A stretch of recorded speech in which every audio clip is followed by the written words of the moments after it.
अस्सलामुअलैकुम। इस भागती दौड़ती ज़िंदगी में कुछ लम्हे अपने लिए लेकर आए हैं बोल सहेली मैं अमारा। और मैं हूँ ऐमन।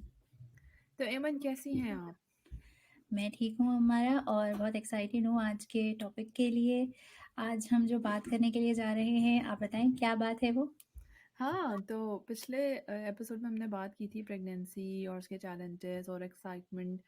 तो अब जो है ना वो वक्त आ गया है कि एक छोटा सा नन्हा सा जो है वो तोहफा हमारे हाथ में आ चुका है। और उसकी बड़ी खुशी भी होती है और वो लम्हे जब फर्स्ट टाइम हम मदर बनते हैं, तो वो जो लम्हे होते हैं वो सारी ज़िंदगी हमारे जहन पे नक्श हो जाते हैं, बहुत खूबसूरत होते हैं। आप मुझे इमन बताएं आपका तजुर्बा जब आप पहली दफ़ा माँ बनी तो कैसा था, कहाँ थी आप और क्या गुजरी?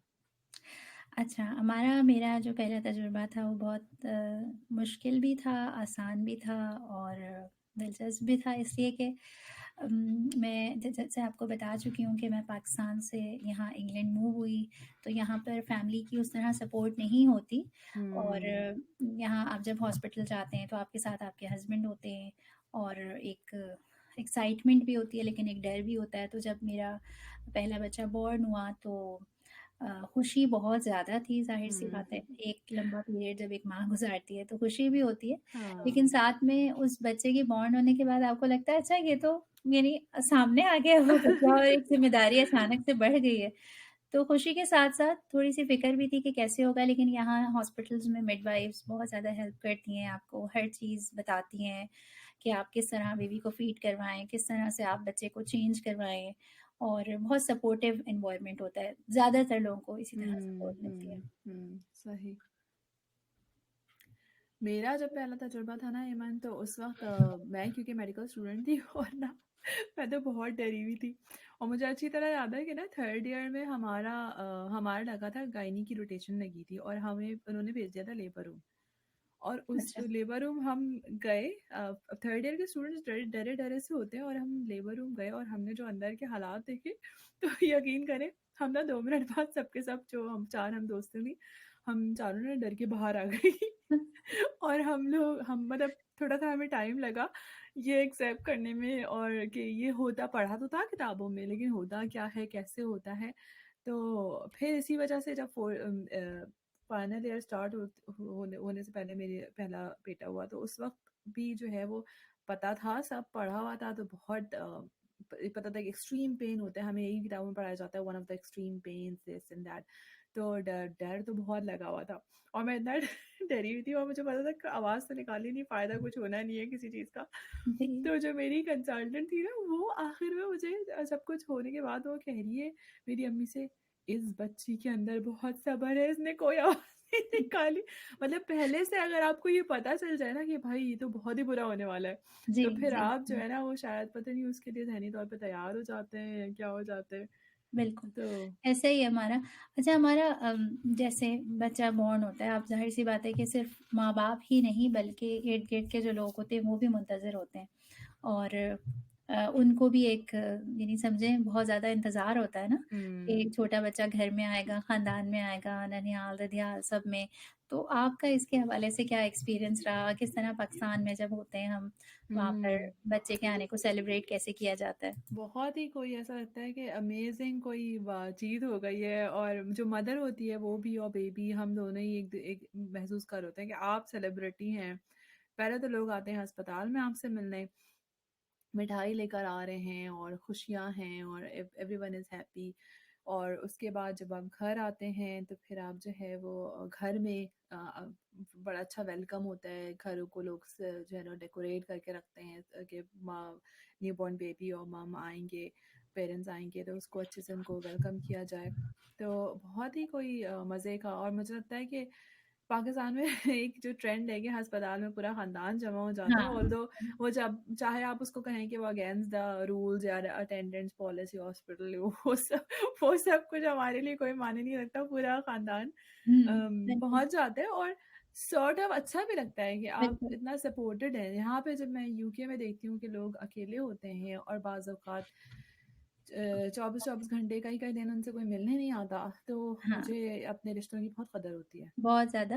अच्छा भी लगता है जैसे आपने कहा ना सब लोग जमा हों और यहाँ पर भी ऐसा है कि जिनकी फैमिलीज़ हैं यहाँ के जिनकी एक्सटेंडेड फैमिलीज़ भी यहीं पर हैं या फिर ददियाल, ननिहाल, मैका, ससुराल सब यहीं पर है। उनके साथ भी ऐसे ही होता है बस ये कि हाँ, यहाँ पर एकदम से सारे लोग नहीं जमा होते, हुँ, 2-2 3-3 करके अंदर जाते हैं।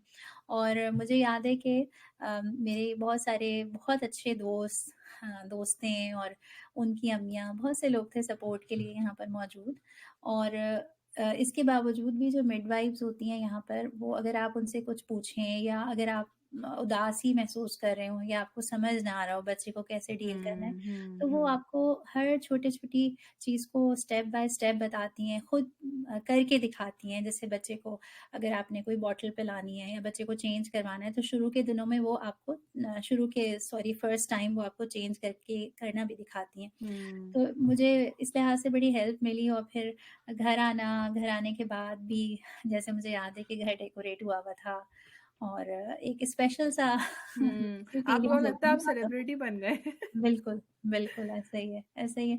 अच्छा फिर ये तो हम सेलिब्रिटी तो बने हुए थे अब जब घर आते हैं तो पता चलता है कि वो जो हमारा बच्चा है ना, प्यारा-सा जो अभी हाँ, दुनिया में आया है वो तो अपने साथ-साथ बहुत सारी ज़िम्मेदारियाँ भी लेकर आया है। जो हाँ, हमने पूरी बिल्कुल। करनी है, तो उन ज़िम्मेदारियों में कौन-कौन सी ऐसी हैं जो आपको ज़्यादा चैलेंजिंग महसूस हुई और आपको लगा कि नहीं, इसके लिए तो मैंने पहले सोचा ही नहीं था? हाँ, इसमें एक बड़े मज़े की बात है कि मेरे जो बच्चे पहले 3 बच्चे जो है ना वो पता नहीं आई फ़ील लकी अल्हम्दुलिल्लाह कि वो ना रात में जागे नहीं। हुँ। और सबसे बड़ा जो मुझे मसला मैंने दूसरी मदर्स में देखा था कि रात को जो बच्चे जागते हैं और वो रात भर जागते हैं, चाहे रोएँ या ना रोएँ, जी, जी। वो इतना तंग कर देते हैं कि वो माँ जो है वो रात में सो नहीं पाती। और हाँ, आप सुबह चाहे कितना भी कह दें कि तुम सुबह में सो जाना, सुबह की नींद वो उसके बराबर नहीं होती रात के आराम बिल्कुल, की। बिल्कुल। तो जो मेरी सबसे छोटी बेटी है ना, जो जो वो हुई तो उस वक़्त मुझे पता चला कि रात में जागना कैसे होता है और वो तकरीबन 3-4 महीने जो है ना वो फुल ऑन रात में जागी है, रोई है, उसको पता नहीं क्या मसला होता था। और अच्छा ये इतना छोटा-सा बेबी होता है जो कि बोल भी नहीं सकता, बता भी जी, नहीं सकता। जी। आप ना ट्रायल एंड एरर पे कर रहे होते हैं। अच्छा हाँ, शायद भूख लगी हो, अब आपने जो है ना उसको फीड दे दिया, वो भी उससे भी नहीं हो रहा भाई मसला हल, चलो भाई बर्प करना है तो उसको उल्टा लिटाएँ, कुछ उल्टे-सीधे हम भी हाँ, हाँ, एक्सपेरिमेंट्स कर रहे होते हैं अपनी बिल्कुल। जितनी भी कैपेसिटी होती है उसमें, वो भी कर लिया, वो नहीं। और मेरी बेटी का जो इवेंचुअली मुझे समझ में आया ना वो हुई दिसंबर में थी, तो हम हुँ, फैन ऑफ रखते थे। अच्छा। और एक दिन ऐसे ही रात में फैन ऑन किया तो भाई वो तो इतना मस्त खुश। मैंने कहा लो भाई ये मसला था इसको और वाकई में उसको गर्मी लगती थी, उसकी बैक सोख हो जाती थी। हाँ, हाँ, तो अगर बिल्कुल। आपने ये मालूम कर लिया ना, ये पजल सॉल्व कर लिया कि इस बच्चे के साथ मसला क्या है, तो हाँ। आपने जो है ना बहुत बड़ा मार्का सर बिल्कुल, कर लिया है। बिल्कुल हमारा ये आपने सही कहा। अच्छा जो लोग हमारे सुनने वाले हैं उनमें से बहुत सारे लोग ऐसे होंगे जो यूके में, अमेरिका में, कनाडा में कहीं रहते होंगे अपनी फैमिली से हम्म, दूर। जैसे मेरे बच्चे जो हैं वो यहीं पर हुए हम्म, और मुझे ये तजुर्बा हुआ कि कोई तजुर्बा नहीं था। यानी कोई अम्मी या सास हाँ, या हाँ, कोई बड़ी बुज़ुर्ग खातून नहीं थी बताने के लिए, हाँ, लेकिन ये कि हाँ, मेरी बहुत सारी दोस्तें थीं और मज़े की बात ये है कि हर एक के अपने तजुर्बे थे, हर एक तजुर्बों से सीख रहा था। तो हम्म। जिसका जो तजुर्बा कामयाब होता, वो कहता यही ठीक है और फिर मैं उसी को करने का मतलब उसी के लिए लग जाती, लेकिन पता चलता कि नहीं हर एक का बच्चा बिल्कुल अलग है। हाँ, तो ये जैसे हाँ, आपने कहा ना कि रात में जागने वाली चीज़ ये बड़ी मुश्किल होती है क्योंकि आप वैसे ही 9 महीने के बाद बेबी होता है, आपकी बॉडी पहले ही थकी हुई होती है, हम्म, यानी आपके हार्मोनल चेंजेस भी हो रहे होते हैं बॉडी में, मूड स्विंग्स भी हो रही होती हैं। तो मुझे लगता है कि नींद एक ऐसी चीज़ है ना कि नींद पूरी हो जाए तो सब अच्छे लगते हैं और नींद ना पूरी हुई तो कोई नहीं अच्छा लगता। तो जैसे मेरे बच्चे भी रात में जागे नहीं हैं, उसकी वजह हम्म, से मैं पहला जो रात का फ़ेज़ है ना, उसमें अच्छी नींद ले लेती थी। हम्म, तो ये बहुत इम्पोर्टेंट है। मेरी बहुत सी दोस्तें हैं जो बेचारी ऐसी थीं कि जो पूरी-पूरी रात उनके बच्चे जाग भी रहे हैं और बच्चे को छोड़ के तो आप नहीं सो सकते। हाँ, और फिर बिल्कुल। दिन में यहाँ पर ये होता है हमारा मैं यहाँ का इसलिए बता रही हूँ हम्म, कि सबको आइडिया भी हो कि आपके पास कोई और तो हाउस हेल्प भी नहीं होती समटाइम कोई जी, बुज़ुर्ग बिल्कुल। या हेल्पर भी नहीं होगा। फिर आपने खुद ही उठ के सारे काम करने हैं तो आप पूरा दिन तो सो भी नहीं सकते। तो हुँ। ये वाली चीज़ जो है वो बड़ी इम्पोर्टेंट है। और क्या चैलेंजेज़ हैं हमारा? और क्या चैलेंजेज़ हैं, उसको छोटे से बच्चे को उठाना उसको कितना किस तरह उठाना है, इतना हाँ, नाजुक सा होता है। नेक आप किस तरह नेक को होल्ड करना है। फिर सबसे फनी बात, वो जो छोटे-छोटे कपड़े होते हैं, उनको जी, पहनाना। अब उसका हाथ आहिस्ता से पकड़ कर अंदर डालना है ऐसे। अच्छा, मुझे पहले समझ में नहीं आता था ये बच्चों के जो कपड़े होते हैं ये इनके बटन्स क्यों होते हो फ्रंट पे। तो एक दफ़ा मैं कोई ऐसा ड्रेस शायद ले आई थी जिसमें फ्रंट पे बटन नहीं थे। और फिर अच्छा। मुझे उस दिन समझ आ गई कि बच्चों को न्यूबॉर्न को आप बगैर ऐसे खुल, क्योंकि वो अपना हाथ ऐसे थोड़ी आराम से जी, उठा जी, सकते हैं, जी, ऐसा जी, कर जी, सकते हैं। जी, जी, आपको जी। तो बड़ी नाजुक से उसको पहनाना है और करना है। बिल्कुल, तो बिल्कुल। ये काफ़ी चैलेंजेस होते हैं। ये बड़े मज़े की बात है। अच्छा हमारा आपको भी याद होगा, हम ख़ुसूसन हमारा पाकिस्तानी बैकग्राउंड है, तो याद है आपको कि वो बच्चे की नाक बनानी है, तो बच्चे के मुँह पर रुआँ है, वो रगड़-रगड़ के उतारना है, बच्चे को हाँ। चावल के तकिए पे लिटाना है, तो सर सीधा होगा। उफ़! ये सारी बातें सुन के ना मुझे समझ नहीं आता था कि मैं चावल के तकिए पे तवज्जो दूँ या मुँह पे से रुआँ उतारूँ या नाक लंबी करूँ, तो फिर मैंने शुक्र है अल्हम्दुलिल्लाह मुझे ये समझ आ गई कि नहीं इन सब चीज़ों के बगैर बिल्कुल कोई ज़रूरत नहीं है। सुकून से रहो, कुछ भी नहीं करो। बच्चों के हाँ, मुँह वाक़ई नाक खुद में। ही ठीक हो जाएँगे। हाँ, ये बड़ा चैलेंज होता है। इसके अलावा पाकिस्तान में मैं कहूँगी एक लग्ज़री जो होती है, जो दाइयाँ होती हैं या आपके पास जो है ना, जो मालिश करने वाले, मसाज करने वाले लोग आ जाते हैं, हुँ, आपकी हेल्प हो हुँ। जाती है और आपको उस जो 6 वीक्स का जो पोस्टपार्टम पीरियड होता है, उसमें थोड़ी-सी आपकी मदर की जो है ना, जी। सेहत की का ख़्याल रखना। फिर उसके हुँ, बाद जो अम्मियाँ वग़ैरह जो बनाती हैं, पंजीरी बना देना, बिल्कुल, मेवे बिल्कुल। और ये। आप मुझे बताएँ, इसका आपको कैसा तजुर्बा रहा? आपको लगता है कोई फ़र्क पड़ता है ये मेवे वग़ैरह खाने से, और कितने अच्छा। खाने चाहिए या सिर्फ़ वज़न बढ़ता है? अच्छा, यहाँ पर भी हमारे अपने सोशल सर्कल में हम लोग बड़ी खुशी से एक-दूसरे को पंजीरीज़ बना कर देते हैं और हुँ। बहुत ढेर-ढेर सारी बनाते हैं। मुझे भी बना कर दी गई और मुझे लगता है कि कुछ दिन तो खाने में बड़ा अच्छा लग रहा होता है, हुँ, फिर हुँ, वो हुँ। ऐसे ही पड़ी रह जाती है। हाँ, ये मैं कहूँगी कि यानी अगर आप प्रॉपर डाइट ले रहे हैं, अगर आप अच्छी तरह खाना खा रहे हैं, क्योंकि आपको खुद भी नीड होती है एज़ अ मदर, तो हुँ, फ़र्क तो पड़ता है। सिर्फ़ हुँ, पंजीरी से ही नहीं, यानी बाकी सारे ओवरऑल अगर आप खाना लें कि आप सही हुँ, तरीके से अपना मिल्क भी पी रहे हों, आप पानी भी अच्छी तरह पी रहे हों, फिर आप खाना भी वक़्त पे खा रहे हों, उसको इग्नोर ना करें ना। मतलब बाज़ हुँ, दफ़ा ये भी होता है कि आप सोचते हैं कि अब बच्चा सो रहा है, मैं सो जाऊँ, खाने से बेहतर है। हुँ, हुँ। तो ये बहुत इम्पोर्टेंट है और उसमें इंक्लूडिंग पंजीरी, ज़रूरी नहीं है आप उसमें बहुत ज़्यादा शुगर डालें या सही। यानी आपके लिए हर चीज़ है तो अच्छी ना, यानी कि दैट्स आपने ज़रा उसमें कोशिश करनी कि अच्छे न्यूट्रिएंट वाली चीज़ें खाएँ। इससे मुझे एक बात याद आई है मन, कि ना आप जब ब्रेस्ट फीड करा रहे होते हैं, तो आपको एकदम से भूख लगती है ना जी, यानी कि आपका दिल चाहता है आप सब कुछ खा लें। तो बिल्कुल। और ख़ास तौर पे जब मुझे याद है कि जब शादी के बाद रूम में जो है, अब हर वक्त तो किचन एक्सेसिबल नहीं होता, हुँ, तो रूम में ना मैंने बिस्किट्स भर के रख लिए थे। हुँ, और जो जो प्रेगनेंसी में वेट गेन होना होता है, आइडियल मेरा वही हुआ था। और उसके बाद जो है ना, ड्रॉप भी हो गया था, वेट लॉस भी सही हो गया था। लेकिन जो मैंने भर भर के रात में बिस्किट्स खाए थे ना, हाँ, क्योंकि एकदम हाँ, से आपको क्रेविंग होती है बिल्कुल, और आपको बिल्कुल। भूख लगती है, और आपके पास अब उस वक्त जो है वो बिस्किट्स निकाल निकाल के मैं खा लेती थी। हुँ, और हुँ। बाद में फिर उसका मुझे भुगतना पड़ा, क्योंकि वो बड़ा खतरनाक हो जाता है। हाँ, हाँ।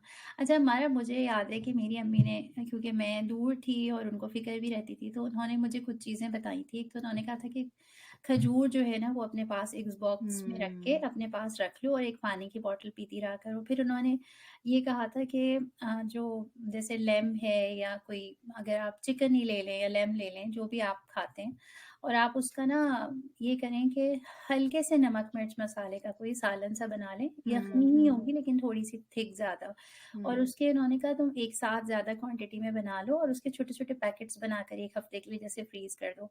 अब अगर खाने का टाइम हुआ है, बहुत भूख लग रही है, कोई बनाने वाला नहीं है, बस वो छोटा-सा पैकेट निकालो, उसमें मिर्च मसाले भी ज़्यादा नहीं होंगे और उसमें रोटी करके खा लो रोटी डाल के ना। तो मुझे हम्म। इससे बड़ा फ़ायदा हुआ और मुझे लगा कि ये चीज़ें बहुत हेल्प करती हैं कि अगर आप सही तरीक़े से खाना खा रहे हो और नींद ले रहे हो, तो हम्म। आपके मूड पर और बच्चे के साथ आप जिस तरह हैंडलिंग करेंगे, उस सब पे बहुत फ़र्क पड़ेगा। सही, सही। तो एमन हम अल्लाह का शुक्र है हम लोग तो बड़े अल्हम्दुलिल्लाह इस चीज़ में लकी रहे कि चले आपके पास तो कोई हेल्प भी नहीं थी उसके बावजूद आपने क्योंकि आपकी नींद शायद पूरी हो जाती जी, होगी जी, तो जी, आपने जी। फिर भी थोड़ा बहुत अपने लिए कर लिया हुँ, ख्याल खाने पीने का। लेकिन बहुत सारे हमारी दोस्तें बहनें ऐसी होंगी जो अनफॉर्चुनेटली उनको बच्चों ने बहुत तंग किया हुँ, या उनकी बिल्कुल। हेल्थ कंडीशंस इतनी अच्छी नहीं थी या जी। फिर उनके पास जो अवेलेबल घर में माहौल था या सपोर्ट थी वो इनफ नहीं हुँ, थी। हुँ।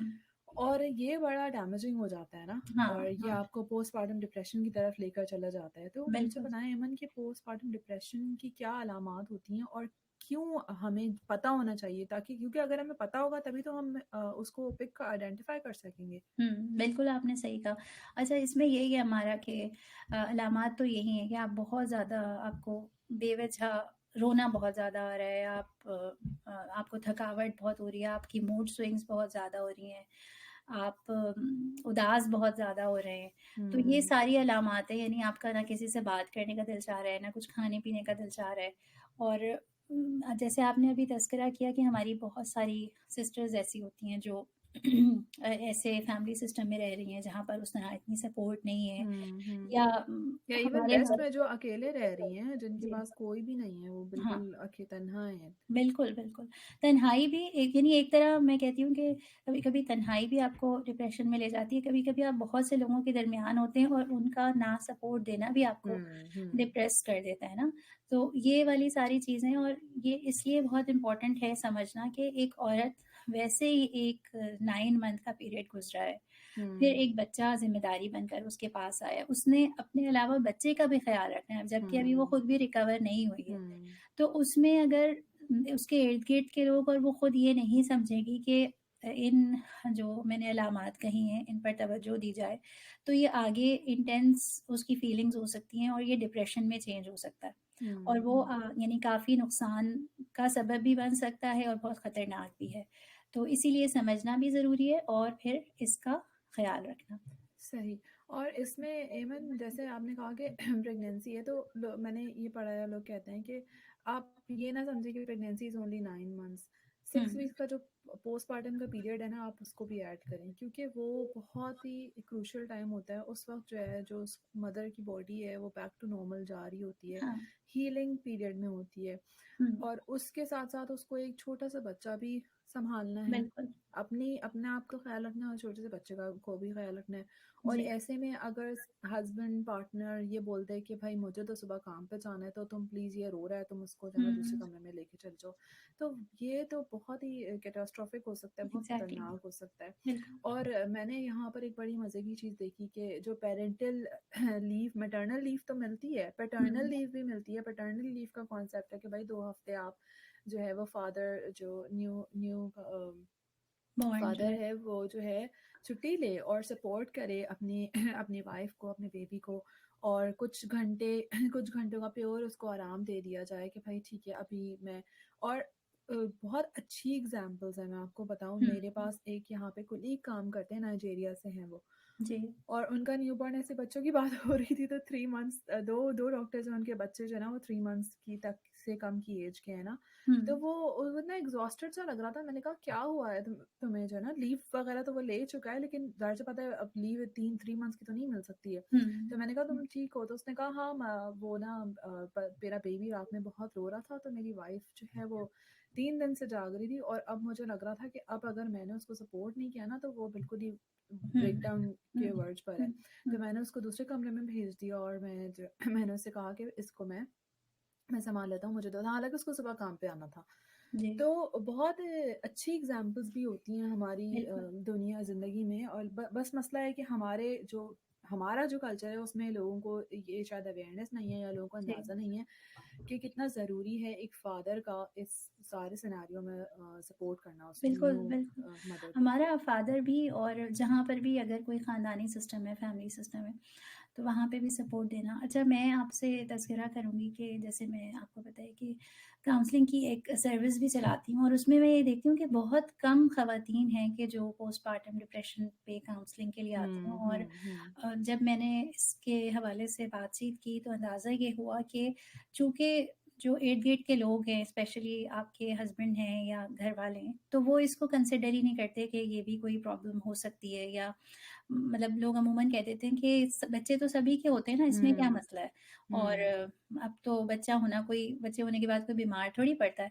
तो हुँ, जब एक औरत को बार-बार इस चीज़ का एहसास दिलाया जाएगा कि नहीं, तुम्हारी जो फीलिंग्स हैं या तुम्हारी जो कैफ़ियत हैं, तुम्हारी जो मेंटल हेल्थ है, ये ऐसी कोई ख़ास बात नहीं है, तुमने खुद ही खामख़ा इसका मसला बनाया हुआ है। तो फिर क्या होगा कि वो कभी भी कोई हेल्प या सपोर्ट के लिए काउंसलिंग की तरफ या किसी और की तरफ मुतवज्जो नहीं होगी, ना ही कोई और हुँ, उसको लेकर जाएगा।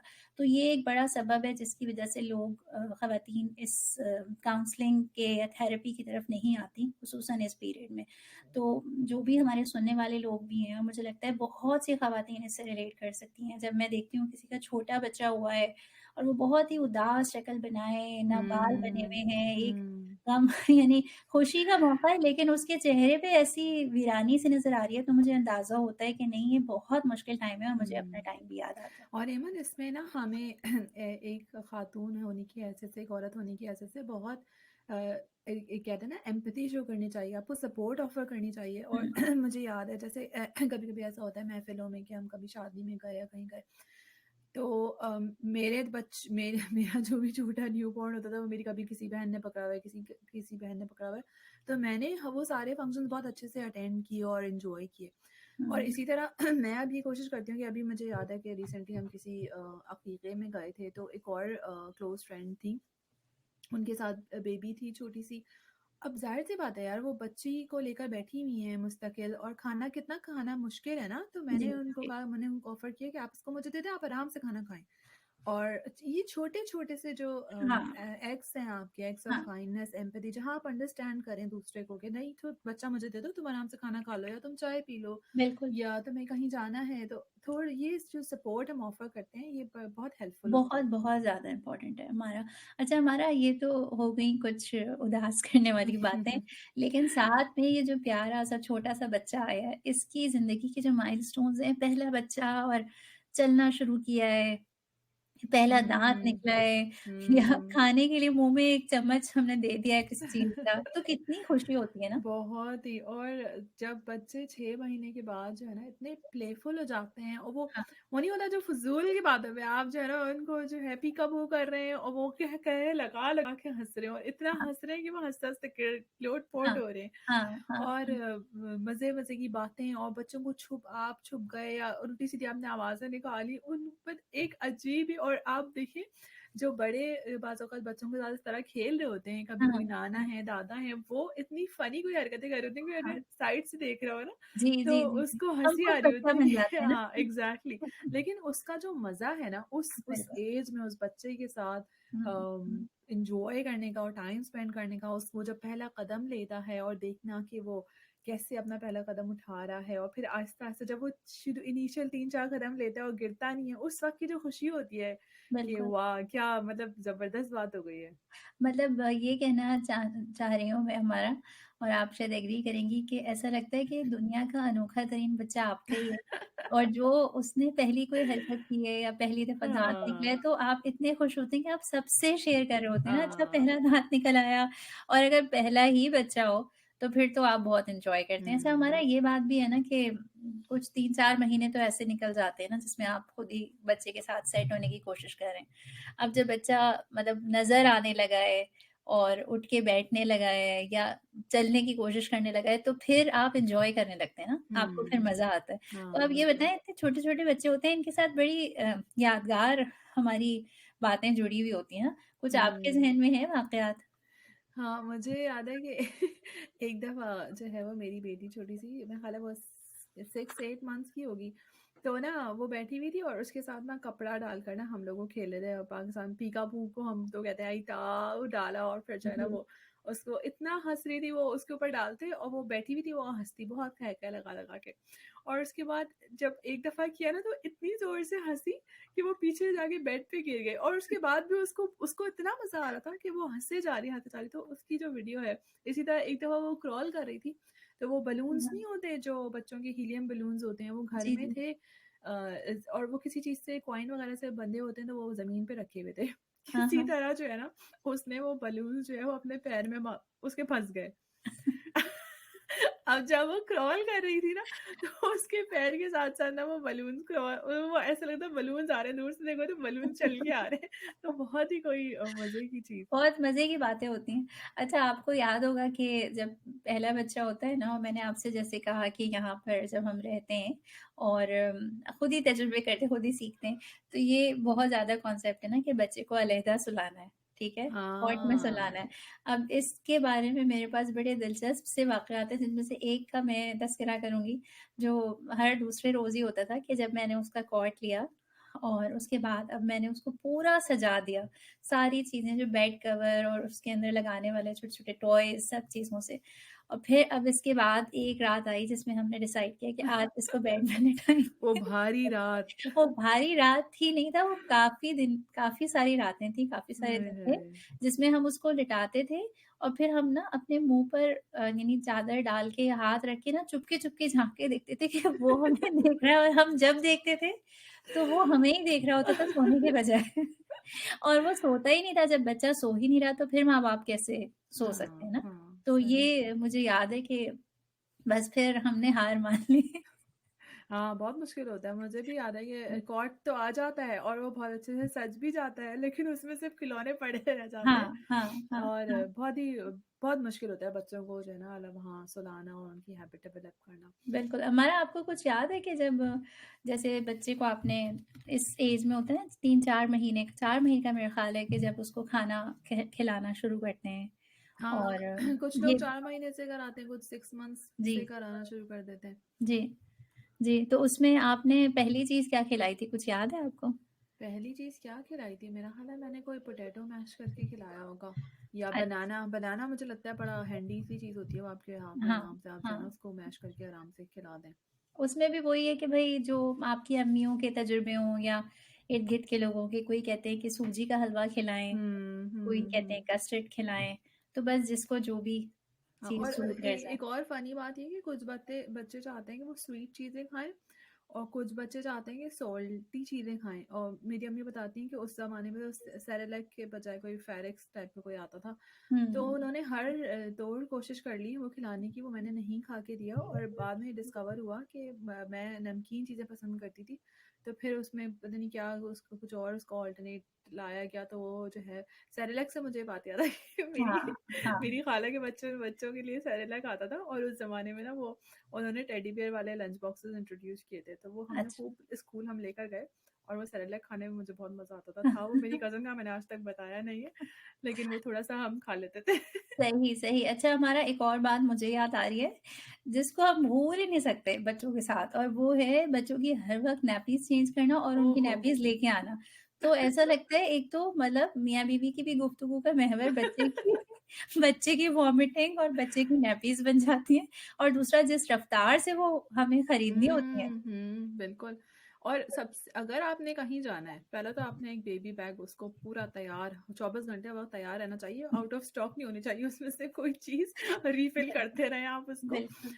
और आपने जब जाना है, तो बड़ी ही आपकी अंदर की जो ख़्वाहिश होती है कि बस निकलने से पहले ये डायपर इसका हाँ, हाँ, क्योंकि चेंज और करना। अमूमन मैंने ये देखा है, मुझे नहीं पता इसकी क्या लॉजिक है, आप बच्चे को तैयार करते हैं डायपर चेंज करके, बिल्कुल प्यारा सा तैयार करते थे, उसको क्लीन न्यू डायपर में उनको जो है ना फारिग होने की बहुत ख्वाहिश होती है बच्चों की, और बिल्कुल निकलते हुए जो है वो जब आप उनको गोद में लेते हैं तो आपको महक से एहसास होता है कि नहीं, दिस जी। Needs to be changed. बिल्कुल, हमारा हमारा आज की जो पॉडकास्ट है वो बहुत दिलचस्प है, उसको ख़त्म तो करने का दिल नहीं चाह रहा, लेकिन काफ़ी टाइम हमारा हो गया है, और मुझे लगता है कि हम इस पर ज़रूर ज़ोर देंगे, हम दोनों ही, के जो भी फादर्स हैं या जो इर्द-गिर्द के लोग हैं ना, वो इस टाइम पर अपने घर की ख़वातीन को बहुत सपोर्ट करें, या हुँ, माँ को हुँ। सपोर्ट करना बहुत ज़रूरी है। खुस जैसे आपने खुसूसन बताया कि एक शौहर को साथ देना चाहिए, और कभी-कभी कुछ सोने का टाइम दे दें, कभी किसी दिन उसके लिए हेल्प करने के लिए कुकिंग कर दें, अगर कोई और फैमिली का पर्सन नहीं मौजूद है। तो ये बहुत इम्पोर्टेंट है। बिल्कुल। और इसका बहुत असर भी पड़ता है कि जो है उस खातून को लगेगा कि उसकी अपनी भी कोई ज़िंदगी, आपने असल में उसको ये एहसास दिलाना है कि उसकी ज़िंदगी सिर्फ़ इस बच्चे तक महदूद होकर नहीं रह गई है, और यही डिप्रेशन का बायस होता है। आपको उसको ये एहसास दिलाना है कि उसकी अपनी भी कोई ज़िंदगी बिल्कुल, है। बिल्कुल हमारा इसके साथ ही हमारी पॉडकास्ट का वक़्त ख़त्म हुआ है और आज की इस पॉडकास्ट में हम आपसे इजाज़त चाहते हैं। अल्लाह हाफ़िज़। अल्लाह हाफ़िज़।